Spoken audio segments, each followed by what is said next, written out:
जय हिंद बच्चों, स्वागत है आपके इस खूबसूरत से चैनल डिफरेंशियल क्लासेस में। और मैं हूं आपका फिजिक्स का टीचर यशवंत दुबे। और आज हम लोग स्टार्ट करने जा रहे हैं इलेक्ट्रिसिटी का लास्ट लेक्चर, जो कि है इलेक्ट्रिक फ्यूज एंड पावर।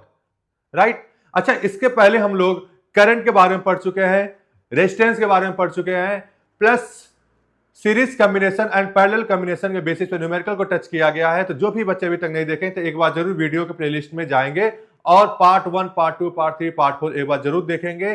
फिर हम लोग आज इलेक्ट्रिसिटी का लास्ट वाले लेक्चर को कवर करेंगे इसमें। चलिए बच्चों, शुरुआत करते हैं हम लोग अपने पहले स्लाइड के साथ, जो कि है इलेक्ट्रिक फ्यूज।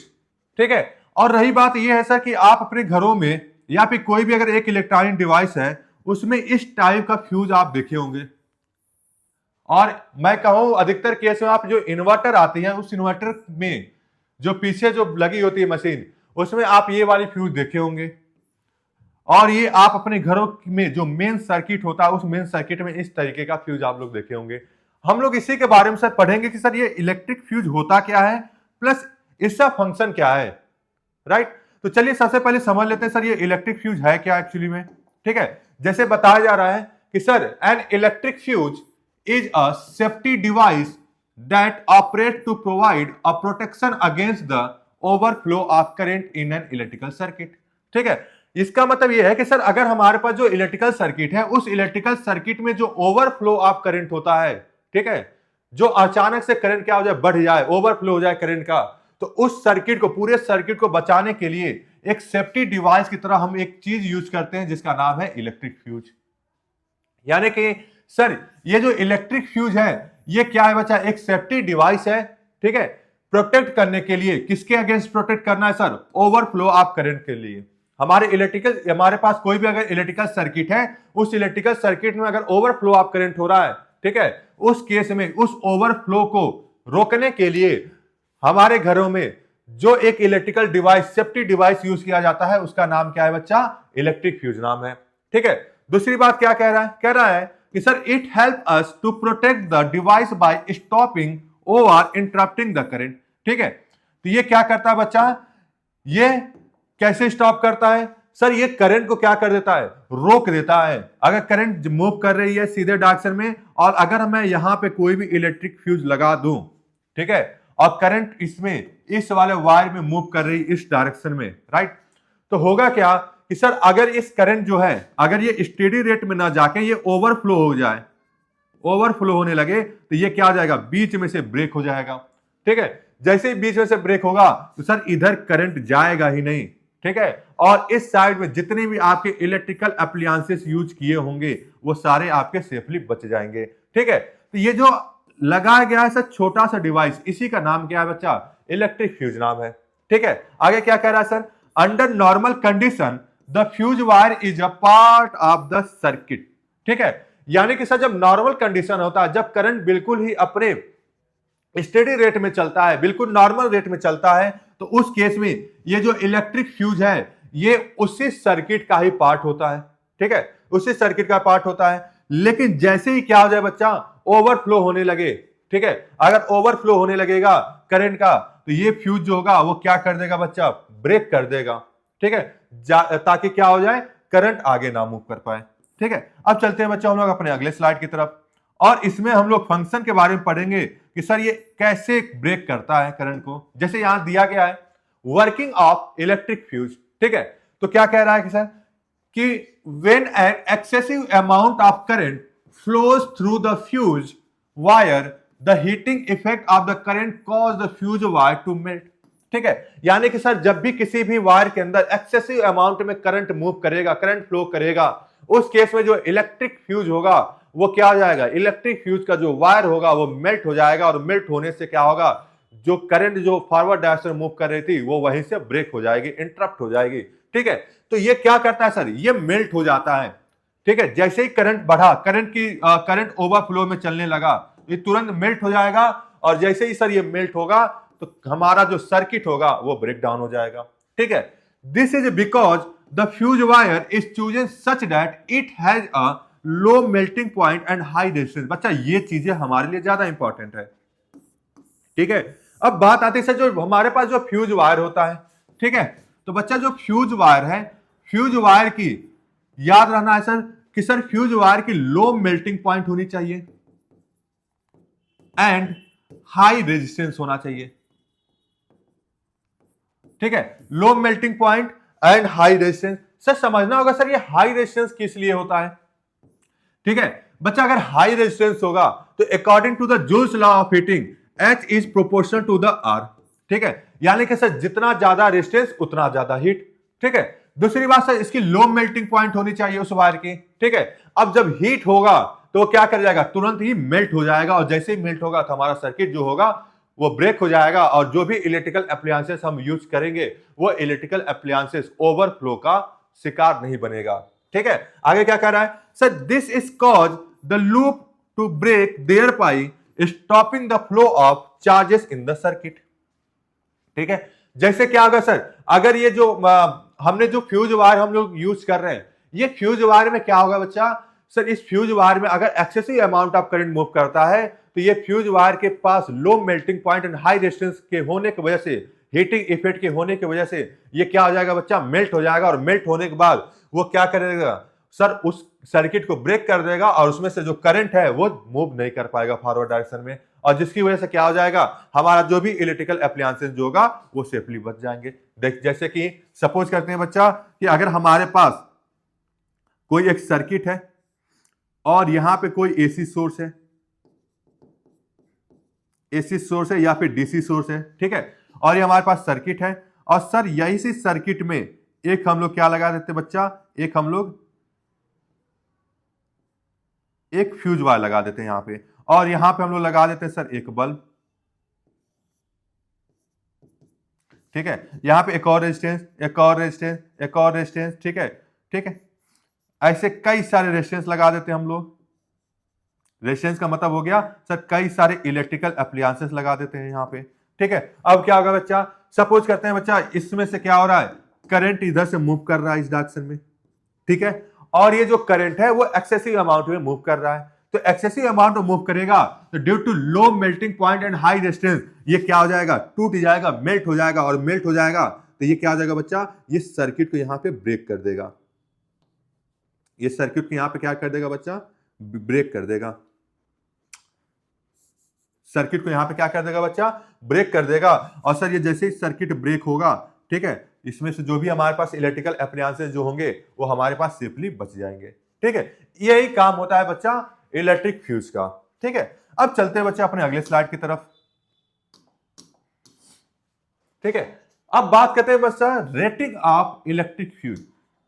ठीक है, rating of electric fuse, sir ये रेटिंग क्या होता है, सर ये रेटिंग क्या होता है, rating of electric fuse, sir rating किसे कहा जाता है, तो बच्चा यहां दिया गया है कि sir the maximum current that can flow a fuse without melting it is called its rating. ठीक है, यानी कि सर वो मैक्सिमम करंट, ठीक है, वो मैक्सिमम करंट सर जिसमें आपका फ्यूज वायर मेल्ट ना हो, जिसमें से फ्यूज वायर मेल्ट ना हो, उस वाले मैक्सिमम करंट को हम लोग क्या बोलते हैं बच्चा, रेटिंग बोलते हैं। ठीक है, उस वाले मैक्सिमम करंट क्या बोलेंगे हम लोग बच्चा, रेटिंग बोलेंगे। जैसे कि यहां पे एक एग्जांपल दिया गया है, कह रहा है कि sir 1 kilowatt iron at 220 volt needs a 4.54 ampere. ठीक है, यानी कि सर 1 किलोवाट आयरन है आपके पास, ठीक है, वो 220 वोल्ट पे वर्क करने के लिए उसको 4.54 एम्पियर का करंट चाहिए। ठीक है, ये है 4.54 करंट, 4.54 एम्पियर करंट। सर ये क्या है सर, ये मैक्सिमम करंट है, right sir. 5 ampere fuse wire is needed, यानी कि सर अगर हमें सर इस किलोवाट आयरन को वर्क कराने के लिए जो फ्यूज वायर लेना होगा, सर उस फ्यूज वायर में जो मैक्सिमम करंट जो जाएगा वो कितना जाएगा बच्चा, 5 एम्पियर का करंट जाएगा। ठीक है, अब देखो अगर 5 एम्पियर का करंट जाएगा, अगर 5 एम्पियर करंट जो बता रहा है सर फ्यूज वायर का, तो सर इस फ्यूज वायर में अगर 5 एम्पियर से ज्यादा का करंट गया, अगर 5.1 गया तो तुरंत ये फ्यूज वायर क्या हो जाएगा बच्चा, मेल्ट हो जाएगा। ये इसका मैक्सिमम करंट है फ्यूज वायर का, इससे अगर ज्यादा गया तुरंत मेल्ट हो जाएगा, राइट। तो इसका मतलब ये है कि सर ये 5 एम्पियर जो है ये क्या है सर, ये मैक्सिमम करंट है।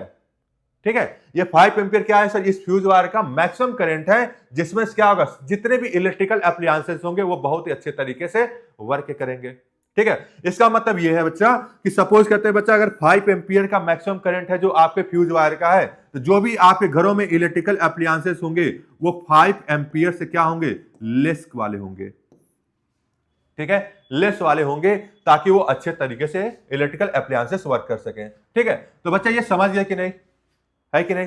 ठीक है, ये क्या कह रहा था, सिंपल सी बात है कि सर अगर आपके घर में एसी है, ठीक है, एसी है, फ्रिज है, या फिर रेफ्रिजरेटर बोलिए, फ्रिज है, ठीक है, टीवी है, ठीक है, हीटर है, ठीक है। एक कॉमन एग्जांपल लेके चलते हैं बच्चा। इस कॉमन एग्जांपल में एक बात करते हैं बच्चा, इन सभी वायर को, इन सभी इलेक्ट्रिकल एप्लायंसेस को, ठीक है, लगभग मैक्सिमम 15 एम्पियर का करंट चाहिए। हालांकि बहुत ज्यादा करंट चाहिए होता है। एक एग्जांपल लेके चलते हैं बच्चा, 15 एम्पियर के करंट चाहिए सर। ऐसे 15 एम्पियर के करंट में एसी, फ्रिज, टीवी, हीटर सब चल सकता है। ठीक है, मान लेते एसी जो है वो आपके 10 एम्पियर में चल जाए, फ्रिज आपका 8 एम्पियर में चल जाए, टीवी आपके 6 एम्पियर में चल जाए, हीटर आपका 12 एम्पियर में चल जाए। यानी कि सर मैक्सिमम करंट जो है वो 15 एम्पियर में ये सारी चीजें, जितने भी इलेक्ट्रिकल एप्लायंसेस है वो सारी चीजें अच्छे तरीके से वर्क कर सकते हैं। तो सर अगर इन सभी चीज को ओवरफ्लो से अगर बचाना है तो हमें क्या करना होगा सर, एक 16 एम्पियर का हमें क्या लेके चलना होगा, फ्यूज वायर लेके चलना होगा, फ्यूज वायर। ठीक है, यह 16 एम्पियर का फ्यूज वायर लेके चलना होगा। अब क्या होगा, अब सर जैसे ही करंट 16 एम्पियर से अगर 1 एम्पियर बढ़ता है, 0.1 बढ़ता है, लाइक 16.1 बढ़ेगा, तुरंत ये फ्यूज वायर क्या कर जाएगा, मेल्ट कर जाएगा और सारे इलेक्ट्रिकल एप्लायंसेस सेफली बच सकते हैं। ठीक है, इस तरीके से है ना। इस तरीके से आप क्या कर सकते हैं सर, आप अपने इलेक्ट्रिकल एप्लायंसेस को अच्छे तरीके से बचा सकते हैं। एक हमने एग्जांपल लिया कि सर ये जितने भी हैं वो अप्रॉक्स 15 एम्पियर करंट लेके चल रहे हैं, अप्रॉक्स लेके चल रहे हैं इतना। तो सर अगर 16 एम्पियर हम फ्यूज वायर लगा देते हैं तो 16 एम्पियर से क्या आ जाएगा, ये हमारा मैक्सिमम करंट है। और मैक्सिमम करंट को हम लोग क्या बोलते हैं बच्चा, रेटिंग बोलते हैं, रेटिंग ऑफ इलेक्ट्रिक फ्यूज। ठीक है, तो ये हो गया। अब चलते हैं बच्चा अपने अगले स्लाइड की तरफ।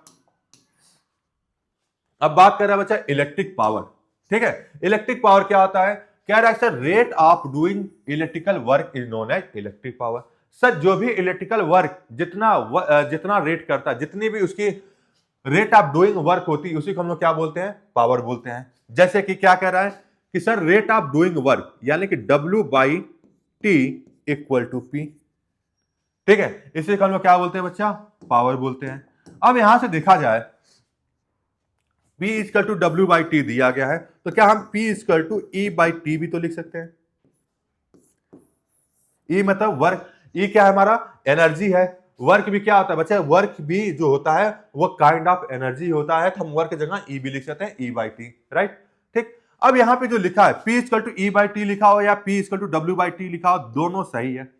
ठीक है, अब इसी के बिहाफ पे हमें क्या करना होगा, हमें कुछ और सारे डेरिवेशन करने पड़ेंगे। जैसे कि अगर दिया गया sir P equal to W/T, right, तो पावर का जो एक्चुअल मीनिंग होता है, जो एक्चुअल डिफिनेशन होता है वो क्या होता है sir, rate of doing electrical work, यानी कि work upon time is known as power. यहां पे क्या करना है बच्चा, P इक्वल टू W/T दिया है और W का हमें पता है सर वर्क क्या होता है सर, W इक्वल टू होता है सर V इंटू क्यू। ठीक है, तो जहां W लिखा वहां पे V इंटू क्यू लिखिए, तो V into Q by T. ठीक है, एंड Q इक्वल टू क्या होता है बच्चा, Q इक्वल टू क्या होता है, Q इक्वल टू होता है बच्चा I into T, I into T. ठीक है, तो जहां पे Q लिखा वहां पे I इंटू टी लिख दीजिए, तो P इक्वल टू हो जाएगा V into I into T upon में टी, टी से टी कैंसल आउट हो गया। सब पावर का एक और फॉर्मूला मिल गया, V into I, V into I. ठीक है, ये सब पहला फॉर्मूला है, इसे इक्वेशन 1 ले लेते हैं, पहला फॉर्मूला। सर ये है सर दूसरा formula, P equal to V into I, जो कि यहां पे लिखा गया है। ठीक है, दूसरा फॉर्मूला मिल गया। अब तीसरा वाला फॉर्मूला क्या हो जाएगा, ठीक है, तीसरा वाला फॉर्मूला क्या होगा, तीसरा वाला फॉर्मूला होगा P इक्वल टू, अच्छा एक और चलते हैं ओम्स लॉ के अनुसार। ओम्स लॉ के अनुसार चला जाए तो V इक्वल टू क्या होता है, आई आर होता है, तो जहां V लिखा वहां पे आई आर लिख दीजिए, तो ये क्या आ जाएगा, आई आर इंटू आई, तो P इक्वल टू हो जाएगा sir I square R. Sir ये तीसरा फॉर्मूला हो गया पावर के रिलेटेड में। ठीक है, एक और चीज कर सकते हैं सर, जहां पे ये दूसरा में जो आई लिखा है तो आई इक्वल टू हम वी बाई आर भी लिख सकते हैं। ठीक है, तो इसी इक्वेशन 2 में हम लोग क्या करते हैं sir, P equal to V into V by R कर देते हैं। तो P इक्वल टू क्या आ जाएगा, V square by R. Sir ये एक और फॉर्मूला मिल गया, मतलब चौथा फॉर्मूला मिल गया, 4 फॉर्मूले मिल गए पावर के related, V square by R. ठीक है, एक और फॉर्मूला बन सकता है। ठीक है, एक और फॉर्मूला क्या है sir, heating effect of electric current का फॉर्मूला क्या था, H equal to I square R into T. Right, अब यहां देखा जाए आई स्क्वायर आर किसके इक्वल है सर, P के इक्वल है, तो क्या हम इसे लिख सकते हैं H equal to P into T. तो P इक्वल टू क्या आ जाएगा, P इक्वल टू हो जाएगा H बाई टी। ये भी क्या है सर, पावर का ही फॉर्मूला है, P equal to H by T या H equal to P T. ठीक है, तो ये सारे बच्चे क्या है सर, ये सारे डेराइव्ड फॉर्मूले हैं। ठीक है, ये सारे क्या है बच्चा, डेराइव्ड फॉर्मूले हैं, इन सभी को डेराइव्ड फॉर्मूला कहते हैं और इन्हें हम लोग क्या कहते हैं बच्चा, बेसिक फॉर्मूला कहा जाता है, P equal to W by T. ठीक है, तो बच्चा अगर आपसे कोई पूछता है सर पावर, ठीक है, इलेक्ट्रिक पावर, तो आप क्या बोलोगे sir, rate of doing work is known as electric power. ठीक है, या power equal to electrical work done per unit time taken. ठीक है, हम इसको बोल सकते हैं बच्चा पावर। अब रही बात है बच्चा इसकी यूनिट क्या होती है, यूनिट। ठीक है, तो बच्चा इसकी जो एसआई यूनिट होती है उसको हम लोग बोलते हैं वाट। क्या बोलते हैं बच्चा, वाट, यानी पावर की जो यूनिट होती है वो वाट होती है। अब इसके बाद हम लोग बात करते हैं सर डिराइव्ड यूनिट की। डिराइव्ड यूनिट, डिराइव्ड यूनिट क्या होती है, जैसे कि अगर हम लोग इस वाले के हिसाब से चला जाए तो इसका यूनिट क्या हो जाएगा, जैसे कि P इक्वल टू वी आई है, तो इस वाले केस में यूनिट क्या आएगी, इस वाले केस में यूनिट की वैल्यू क्या आएगी, जैसे कि V का होता है आपका वोल्ट एंड I का होता है एम्पियर, यानी कि पावर का एक और यूनिट हो जाएगा वोल्ट एम्पियर। ठीक है, ये होगा बच्चा डिराइव्ड यूनिट। इसी तरीके से यहां पे करेंगे तो क्या होगा, इसको लिख सकते हैं सर एम्पियर स्क्वायर ओम। ठीक है, इसी तरीके से यहां पे कहा जाए तो ये हो जाएगा सर वोल्ट स्क्वायर पर ओम। ठीक है, ये भी क्या होगा सर, डिराइव्ड यूनिट होगा। इसी तरीके से यहां पे बात किया जाए सर पावर, यहां पे बात किया जाए तो इसकी बात क्या होती है सर, जूल पर सेकेंड। तो जूल पर सेकेंड भी हमारा क्या हो जाएगा, पावर का यूनिट हो जाएगा। तो सर ये सारे सब क्या है सर, ये सब डिराइव्ड यूनिट है, सारे सारे डिराइव्ड यूनिट है। और ऐसा यूनिट क्या होता है उसका पावर का, वो है वाट। ठीक है, तो इस तरीके से अगर आपके एग्जाम में आ जाता है तो आपको क्या करना है, न्यूमेरिकल देखना है और न्यूमेरिकल को देखकर सर यही जितने फॉर्मूले आपको लिखवाया गया इन्हीं फॉर्मूले में से कोई एक फॉर्मूला आपको यूज करना है। ठीक है, तो इस तरीके से आप न्यूमेरिकल को सॉल्व कर लेंगे। अब चलते हैं हम लोग अपने अगले स्लाइड की तरफ। ठीक है, अब यहां बात करें सर इलेक्ट्रिक पावर, जो कि यहां पर लिखा गया है। क्या लिखा गया बच्चा, SI unit of power is volt ampere over watt. ठीक है, इसे वोल्ट एम्पियर भी कहा जाता है या फिर वाट भी बोला जाता है, यानी वोल्ट एम्पियर को हम लोग क्या बोलते हैं, वाट बोलते हैं। तो SI unit of electrical power is what या फिर वोल्ट एम्पियर। अब कह रहा है सर 1 किलोवाट, 1 किलोवाट को क्या बोलते हैं बच्चा, 1000 वाट बोलते हैं। किलो का मतलब होता है 1000, तो इसको हम लोग क्या लिखेंगे बच्चा, 10 to power 3 watt, 1 kilowatt equal to. इसी तरीके से 1 मेगावाट इक्वल टू हो जाएगा 10 टू पावर 2 2 4 2 6 10 टू पावर 6 वाट। ठीक है, उसी तरह 1 गीगावाट को क्या बोलेंगे हम लोग, इसे बोलेंगे सर 2 4 6 8 9 10 टू पावर 9 वाट। ये सारे क्या है बच्चा, ये वाट की बात करें सर, बेसिकली हम लोग 1 किलोवाट तक ही बात करते हैं सर। ये सारे जो वाट है ये आपके बड़े बड़े इलेक्ट्रिकल एप्लायंसेस के लिए यूज किया जाता है, बड़े बड़े डिवाइसेस के लिए यूज किया जाता है। ठीक है, कॉमर्शियल के लिए देखा जाए तो लगभग हम लोग यहीं तक चलते हैं, इससे आगे तक नहीं चलते हैं। ज्यादा हम लोग यहां तक चल सकते हैं। ठीक है, यहां तक चल सकते हैं। ये वाली चीजें जो होती है बहुत ही ज्यादा, बहुत बड़ी वाट हो गई। ठीक है, अब आगे क्या कर रहा है, कह रहा है कि sir a power rating of 60 watt bulb means it will consume 60 joule of electrical energy into light and heat per second। ठीक है, अब ये कह रहा है कि सर अगर हमारे पास कोई पावर रेटिंग कोई डिवाइस है जो 60 वाट लिखा होता है, तो 60 वाट का मतलब क्या होता है बच्चा, कि सर ये 60 जूल की एनर्जी को क्या करेगा, ये कंज्यूम करेगा। ठीक है, ये 60 जूल का एनर्जी जो है वो कंज्यूम करेगा एज ए लाइट या फिर हीट पर सेकंड के अनुसार। ठीक है, या फिर दूसरा एग्जांपल क्या कह रहा है इसका, कह रहा है if a bulb rated to 20 volt 60 watt it will consume a 60 joule of electrical energy when we apply the voltage of 220 volt. इसका मतलब ये कह रहा है कि अगर हम कोई भी अगर इलेक्ट्रिकल डिवाइस है, अगर 220 वोल्ट उसको चाहिए रेट करने के लिए, मतलब वर्क करने के लिए, तो वो जो 220 वोल्ट 60 वाट जो ले रहा है, तो 60 वाट का मतलब क्या होता है बच्चा, 60 जूल का इलेक्ट्रिकल एनर्जी को क्या करेगा, वो कंज्यूम करेगा। कितने पे, जब हम उसको 220 वोल्ट देंगे। ठीक है, अगर 110 वोल्ट देंगे तो कितना हो जाएगा, 110 वोल्ट देंगे तो ये 30 वाट हो जाएगा, सीधी सी बात है, 30 जूल हो जाएगा। ठीक है, मतलब हाफ कर लेंगे। तो इस बेसिस पे बता रहा है कि सर अगर 220 वोल्ट अगर हम किसी इलेक्ट्रिकल एप्लायंस से देंगे तो ये 60 जूल का वर्क करता है। ठीक है, तो ये हो गया इस वाले इलेक्ट्रिक पावर के बिहाफ पे आंसर। अब चलते हम लोग अपने अगले स्लाइड पे। अब यहाँ पे सर एक यूनिट की बात करा, सर 1 यूनिट किसे कहते हैं। ठीक है, 1 यूनिट, ठीक है, जो कि आपके घरों में बिजली जो यूज होता है 1 यूनिट के ही रिस्पेक्ट में यूज होता है। ठीक है, तो ये 1 यूनिट, 2 यूनिट, 3 यूनिट, ये होता क्या है बच्चा, तो 1 यूनिट इक्वल टू होता है 1 किलो वाट आवर। ठीक है, 1 किलो वाट आवर मतलब 1 इंटू 1000 इंटू 3600। आपको पता ही है सर, किलो का मतलब होता है 1000 एंड आर 1 आवर में आपका 3600 सेकेंड होता है। ठीक है, तो 1 किलो वाट हार, ठीक है, जो जिसको हम लोग क्या बोलते हैं बच्चा, 1 यूनिट बोलते हैं। ये किसके इक्वल आ जाएगा, ये आएगा 3600, ठीक है, 000 जूल। ठीक है, इतनी जूल आ जाएगी। यहां बात करते हैं सर 3.6, 2 2 4 1 5 1 6 10 टू पावर 6 जूल।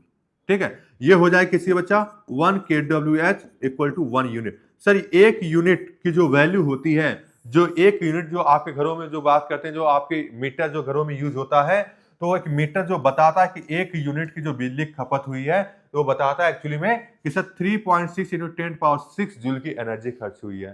ठीक है, वो इलेक्ट्रिकल एनर्जी इतने जूल की एनर्जी को कंज्यूम किया है, 3.6 इंटू 10 पावर 6 जूल। अगर ये इतनी आती है तो मतलब ये क्या है सर, ये एक यूनिट की बात कर रही है। राइट, ये हो गया बच्चा। अच्छा, इसी को हम लोग क्या बोलते हैं, इसका कॉमर्शियल यूनिट। इसे क्या बोलते हैं हम लोग बच्चा, कॉमर्शियल यूनिट भी बोला जाता है। ठीक है, तो ये कमर्शियल यूनिट की भी बात कर देती है। ठीक, ये हो गया आपके इस वाले स्लाइड के आंसर। अब चलते हम लोग अपने अगले स्लाइड की तरफ। अब यहां पे कुछ न्यूमेरिकल्स है, तो चलिए बच्चा कुछ न्यूमेरिकल्स देख लेते हैं क्या दिया है।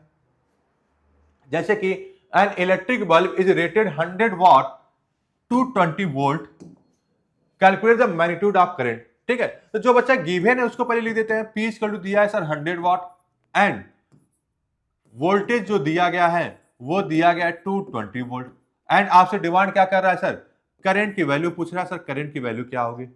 ठीक है, तो बच्चा पहले पावर का फॉर्मूला लिख दीजिए। पावर इक्वल टू क्या था बच्चा, वर्क अपॉन टाइम। राइट, यहां से वर्क इक्वल टू क्या था, वर्क का पावर का एक और फॉर्मूला था, क्या था बच्चा, V इंटू आई। ठीक है, और क्या था formula, P equal to I square R. एक और फॉर्मूला था P equal to V square by R. ठीक है, और इन्हीं चारों में से कोई एक फॉर्मूला हमें यूज करना है। तो देख लेते हैं सर क्या है, पावर दिया है, वोल्टेज दिया है, करंट पूछा है, मतलब सर यही वाला फॉर्मूला लगेगा, इसी फॉर्मूले को पुट कर लीजिए। ये हो जाएगा sir 100 equal to the 220 into I. ठीक है, तो आई इक्वल टू हो जाएगा 100 अपॉन में 220। ठीक, ये कितना होगा, तो आई इक्वल टू हो जाएगा, इसको कैंसिल आउट करेंगे, 2 5 10, 2 से 11। ठीक है, ये जाएगा 5/11 एम्पियर। ठीक है, इसको और फर्दर सॉल्व करेंगे तो कितना आएगा। ठीक है, इसको सॉल्व करेंगे तो डेसिमल लगाना होगा, ये हो जाएगा 50। ठीक है, तो 11 चौक 44, फिर बचा 6 मतलब 60, 11 5 55, फिर 5 50, फिर 11 चौक 44 मतलब 0.454 एम्पियर का करंट जाएगा। यानी कि सर जो मैग्नीट्यूड ऑफ करंट होगा इस इलेक्ट्रिकल बल्ब की, जो रेट करता है 100 वाट टू 20 वोल्ट पे, तो इसको जो करंट चाहिए कितना चाहिए सर, 0.454 एम्पियर का। ठीक है, तो ये हो गया इसका सॉल्यूशन। अब चलते हम लोग अपने अगले न्यूमेरिकल की तरफ। इसको सॉल्व करके बताइए क्या होगा, एक बार इसको ट्राई कीजिए। जैसे दिया है sir an electric heater of power is 1000 watt has a resistance of 10 ohm. तो बच्चा जो गिवन है उसको पहले लिख देते हैं हम लोग। ठीक है, जैसे कि पावर की वैल्यू दिया गया है 1000 वाट एंड आर की वैल्यू दिया गया है सर 10 ओम। ठीक है, आपसे क्या पूछ रहा है सर, आई की वैल्यू पूछ रहा है, क्या होगा, तो भैया फार्मूला क्या है, P into V into I, P equal to I square R and P equal to क्या था बच्चा, वी स्क्वायर बाई आर। ठीक है, तो क्या दिया गया सर, P एंड R दिया गया है, तो ठीक है P एंड R, और पूछ क्या रहा है सर करंट, तो P एंड R मतलब ये वाला फॉर्मूला लगेगा, ये वाला फॉर्मूला पुट कर देते हैं। ठीक है, ये sir 1000 equal to I square into R, R की वैल्यू दिया 10, तो 1000 अपॉन में 10 इक्वल टू आई स्क्वायर, तो ये कैंसिल आउट हो जाएगा, तो 100 इक्वल टू आई स्क्वायर, तो आई इक्वल टू क्या आ जाएगा, अंडर रूट 100, तो आई इक्वल टू कितना आ जाएगा, 10 एम्पियर। ठीक है, यानी कि सर जो इलेक्ट्रिक हीटर है, ठीक है, उस इलेक्ट्रिक हीटर का कितना करंट चाहिए बच्चा, ठीक है, कितना करंट चाहिए, 10 एम्पियर का करंट चाहिए उसको वर्क करने के लिए। तो ये इसका सोल्यूशन हो गया। अब हम लोग चलते हैं अपने अगले स्लाइड की तरफ। ठीक है, इसको सॉल्व करते हैं। इसको कैसे होगा, कह रहा है sir an electric heater is rated 1000 वाट, यानी P की वैल्यू दिया गया सर 1000 एंड वोल्टेज V की वैल्यू दिया गया sir 220 volt. Calculate the resistance of the heating element, R की वैल्यू पूछ रहा है, R की वैल्यू कितनी होगी। ठीक है, यहां फॉर्मूला लिखेंगे sir P into V into I, P equal to है आपका I square R and P equal to है बच्चा वी स्क्वायर बाई आर। ठीक है, यानी कि ये आपके तीन फॉर्मूले हैं, इन्हीं तीन फॉर्मूले कोई लगेगा, निकाल लीजिए P and B and R में कौन सा रिलेशन है, पी बी, यानी कि ये वाला, इस वाले रिलेशन सॉल्व कर दीजिए तो ये हो जाएगा sir 1000 equal to V square that is 220 का स्क्वायर अपॉन में R, तो R इक्वल टू कितना आ जाएगा 220 इंटू 220 अपॉन में 1000। ठीक है, इसको सॉल्व करने कितना आएगा, R इक्वल टू हो जाएगा 22 का स्क्वायर कितना होता है, 22 का स्क्वायर एवं मल्टीप्लाई कर देते हैं, क्या होता है ये। ठीक है, जैसे लिखा 2 दूनी 4, 2 दूनी 4, 2 दूनी 4, 2 दूनी 4, 4 4 8 484। ठीक है, 484। ठीक है, 484, तो 48400 अपॉन में 1000। ठीक है, कैंसिल आउट कर देंगे तो कितना आएगा, R इक्वल टू हो जाएगा 48.4 ओम, यानी रेजिस्टेंस की वैल्यू कितनी आ गई, इतनी आ गई 48.4 ओम। ठीक है, यानी कि सर ये जो दिया गया है आपके पास इलेक्ट्रिक हीटर जो 1000 वाट 220 वोल्ट पे रेट करता है, तो उसके लिए जो रेजिस्टेंस है वो कितनी होगी, 48.4 ओम की रेजिस्टेंस होगी। ठीक है, तो बच्चा इस तरीके से अगर आपके घरों में कोई भी इलेक्ट्रिकल एप्लियंसेस है तो बस आप उसमें अगर रेजिस्टेंस पता करना हो या फिर उसका करंट पता करना हो, ये सारी चीजें आप अच्छे तरीके से पता कर सकते हैं उसमें। ठीक है, चलिए इस वाले न्यूमेरिकल चलते हैं हम लोग। जैसे ये दिया गया है कि sir an electric bulb is rated 220 volt and 100 watt when it is operated on 110 volt the power consumed will be. ठीक है, इस वाले न्यूमेरिकल को हम लोग कैसे सॉल्व करेंगे। ठीक है, तो जो गिवन वैल्यू उसको पुट कर देते हैं हम लोग। क्या दिया गया है, जैसे दिया गया है सर V की वैल्यू दिया गया है 220 वोल्ट। ठीक है, एंड पावर की वैल्यू दिया गया सर 100 वाट। ठीक है, when it is operated on 110 volt the power consumed will B, power की वैल्यू पूछा सर कितना होगा। ठीक है, तो पहले इसके वाले के लिए पावर निकाल दीजिए। ठीक है, इसके लिए पावर निकाल लीजिए 100 वाट के लिए जो दिया गया है, तो P equal to V into I, P equal to V square by R and P equal to था आपका आई स्क्वायर आर। ठीक है, ये तीन फॉर्मूले थे, तो कौन सा लगेगा। ठीक है, कितना पावर कंज्यूम होगा, तो क्या करते हैं सर, पावर कंज्यूम की तो बात कर रहा है, कितना पावर कंज्यूम होगा आपको करना होगा बच्चा, पहले रेजिस्टेंस निकालना होगा कि सर रेजिस्टेंस कितना होगा। तो रेजिस्टेंस निकालने के लिए आपको कौन सा फॉर्मूला लगाना होगा, ये वाला फॉर्मूला लगाना होगा, ये वाला फॉर्मूला आप लगा दीजिए। ठीक है, तो पावर दिया गया सर 100 वाट के लिए V की वैल्यू दिया गया सर 220 का स्क्वायर बाई आर। ठीक है, तो 100 इक्वल टू 48400 अपॉन में R, तो R इक्वल टू कितना आएगा 48400 अपॉन में 100, तो ये कैंसिल आउट हो जाएगा, तो बचे कितना, R इक्वल टू हो जाएगा 484 ओम। यानी कि सर क्या सर, अगर कोई भी इलेक्ट्रिक बल्ब जो रेटेड कर रहा है 220 वोल्ट और उसको चाहिए 100 वाट, तो उस बल्ब की जो रेजिस्टेंस होगी वो होगी सर इतनी। ठीक है, अब क्या किया जा रहा है सर अगले स्टेप में कि सर इसी इलेक्ट्रिक बल्ब का जो रेजिस्टेंस है, अगर उसी को हम लोग क्या करते हैं सर 220 वोल्ट के जगह पे अगर हम लोग 110 वोल्ट दिया जाए तो कितना पावर कंज्यूम करेगा, तो देख लेते हैं सर कितना होगा। तो फॉर्मूला आप कौन सा लगाएंगे, आर की वैल्यू पता है, वी की वैल्यू पता है, हमें बस पता करना है सर किसकी, पी की वैल्यू पता करना है। तो पी इक्वल टू सेकेंड वाला फॉर्मूला लगा देंगे, P equal to V square by R. तो पी इक्वल टू वी दिया गया 110 का स्क्वायर एंड आर की वैल्यू दिया गया सर 484। तो पी इक्वल टू हो जाएगा 11 का स्क्वायर कितना होगा 12100 अपॉन में 484। ठीक है, इसको डिवाइड करना है, इसको डिवाइड कर लीजिए। ठीक है, इसको डिवाइड करने कितना आएगा आंसर,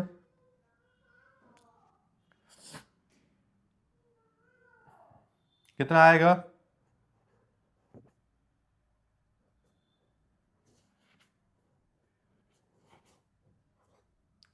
ठीक है, इसको डिवाइड करने पे कितना आएगा, इसको डिवाइड करने पे आएगा आपका लगभग 25 वाट। ठीक है, यानी कि 25 वाट होगा। ठीक है, अगर हम लोग उसी इलेक्ट्रिक बल्ब को क्या करते हैं, हम लोग अगर उसी इलेक्ट्रिक बल्ब को 110 वोल्ट देंगे तो 110 वोल्ट देने पे उसकी जो पावर जो होगी वो कितनी आएगी 25 वाट आएगी। ठीक, अब चलते हैं हम लोग अपने अगले स्लाइड की तरफ।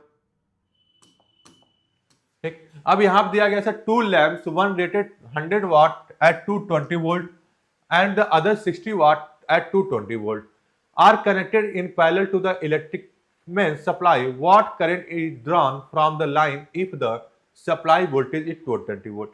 ठीक है बच्चा, इसमें कह रहा है कि सर पैरेलल में सप्लाई करना है, सर पैरेलल कनेक्शन कर रहा है। सर पैरेलल कनेक्शन में क्या होता है बच्चा, सर जो वोल्टेज डिवीजन नहीं होता है, वोल्टेज सेम होता है एंड करंट का क्या होता है बच्चा, डिवीजन हो जाता है। ठीक है, किस वाले कंडीशन में बच्चा होता है, ये होता है बच्चा पैरेलल वाले कंडीशन में। ठीक है, पैरेलल वाले कंडीशन में हो जाता है। अब कह रहा है 2 lamps, one rated 100 watt at 220 volt. ठीक, तो एक बार सर इसकी करंट की वैल्यू निकाल देते हैं सर, इसमें कितना करंट जाएगा। तो I1 इक्वल टू हो जाएगा आपका, फॉर्मूला क्या है बच्चा, ये है P equal to V into I. ठीक है, तो I इक्वल टू क्या है बच्चा, P अपॉन में, I इक्वल टू क्या बच्चा, P अपॉन में V। ठीक है, तो I1 इक्वल टू कितना आ जाएगा, पावर दिया गया आपका 100 अपॉन में V दिया गया 220। ठीक है, तो I1 की वैल्यू आ गया कितना 10/22 एम्पियर। उसी तरीके से I2 की वैल्यू निकाल लीजिए, I2 की वैल्यू कितना आएगा, I2 की वैल्यू आएगा 60 अपॉन में 220, इसलिए आएगा I2 की वैल्यू जो होगा वो आएगा 6/22 एम्पियर। ठीक है, जैसा कि हमें पता है कि sir What current is drawn from the line if the supply voltage 220 volt. ठीक है, तो ये करंट क्या होता है सर, करंट का डिवीजन होता है। तो सर जो नेट करंट होगा, नेट करंट, ठीक है, वो होगा sir I equal to I1 plus I2। ठीक है, तो I इक्वल टू क्या होगा, I1 की वैल्यू दिया गया सर 10 अपॉन में 22 प्लस 6 अपॉन में 22, तो I इक्वल टू हो जाएगा 16 अपॉन में 22। ठीक है, इसको कैंसिल आउट कर देते हैं, ये होगा 8, ये हो गया 11, तो I इक्वल टू होगा 8/11। इसको कैंसिल आउट करेंगे तो कितना आएगा, ये होगा 0.7, 11 से 77। ठीक है, 3 80, 11 दूना 22, 8, 0.72। ठीक है, ऐसे तो चलता जाएगा। तो I इक्वल टू कितना आएगा सर 0.727 एम्पियर। ठीक है, ये इसका सॉल्यूशन हो गया 0.727 एम्पियर। ठीक है, ये हो गया। ठीक, ये इस वाले न्यूमेरिकल का सॉल्यूशन हो गया।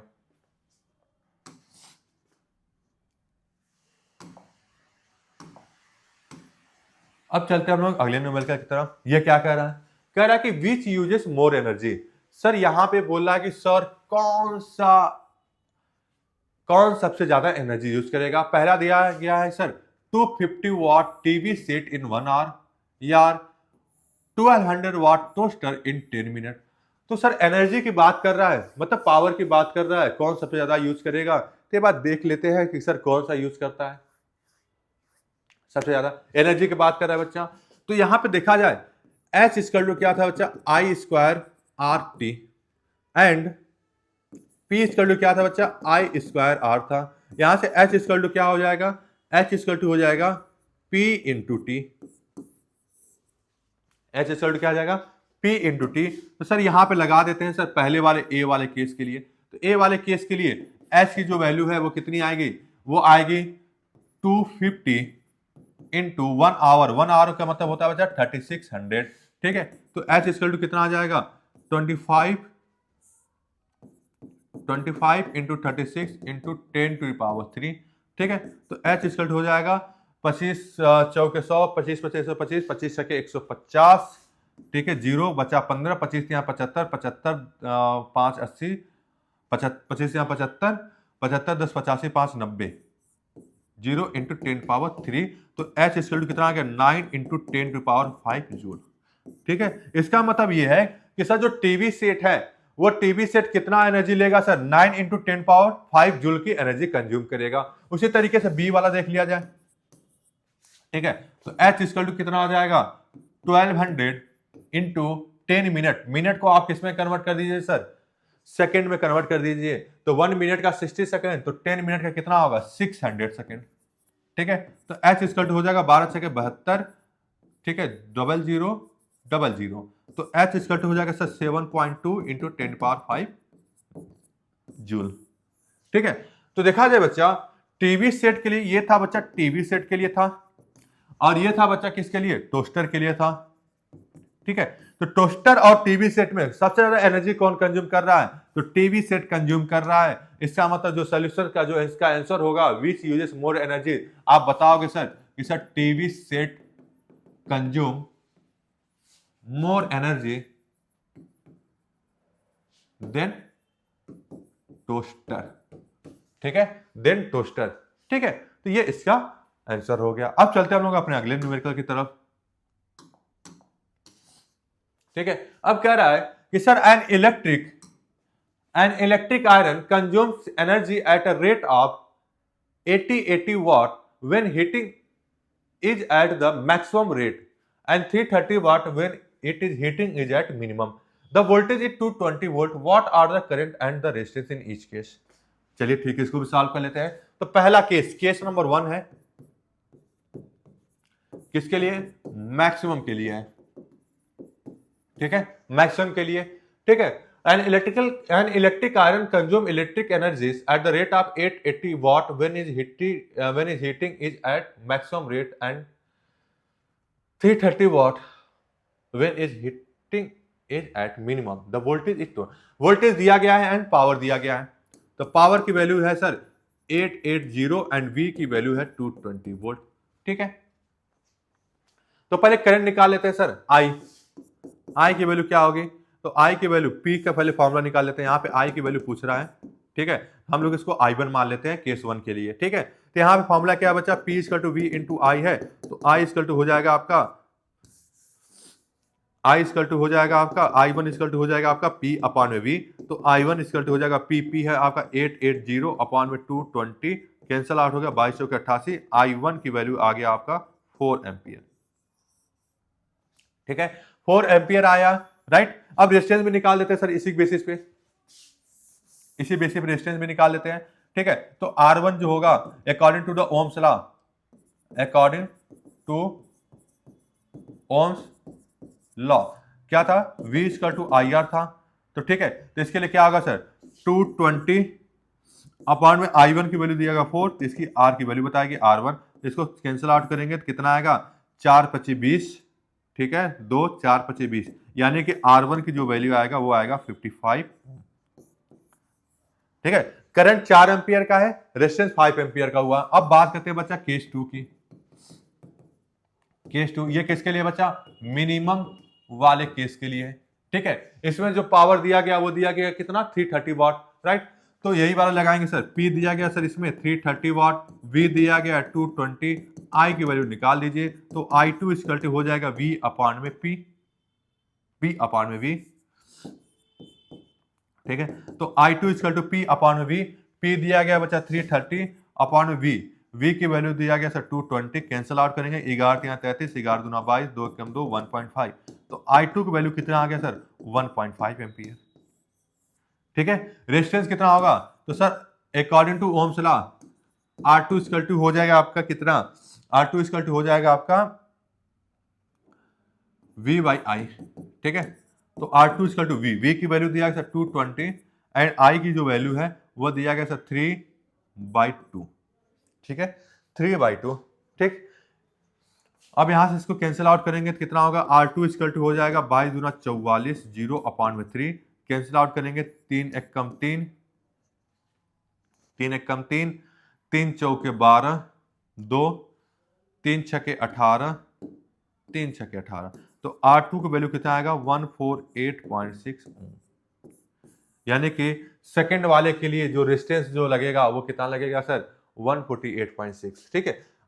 R1 के लिए 55 ओम, R2 के लिए 148.6, इसके लिए जो करंट होगा 1.5 एम्पियर, इसके लिए करंट जो होगा 4 एम्पियर, ठीक है। और यहां से क्लियरली देखने को मिल जा रहा है सर रेजिस्टेंस ज्यादा तो करंट कम, यहां पे रेजिस्टेंस कम तो करंट ज्यादा, ठीक है। अगर आप रेशियो देखना चाहते हो, ठीक है, तो इस वाले न्यूमेरिकल का सोल्यूशन हो गया बच्चा, और हम इस न्यूमेरिकल को इस तरीके से सॉल्व करेंगे। अब चलते हैं बच्चा हम लोग अपने अगले स्लाइड की तरफ।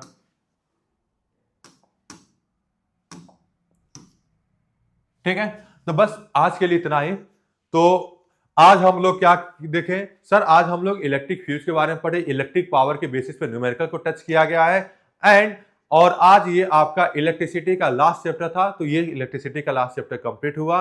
अगर आपको ये वीडियो अच्छा लग रहा है तो जरूर लाइक करना है। जय हिंद बच्चों।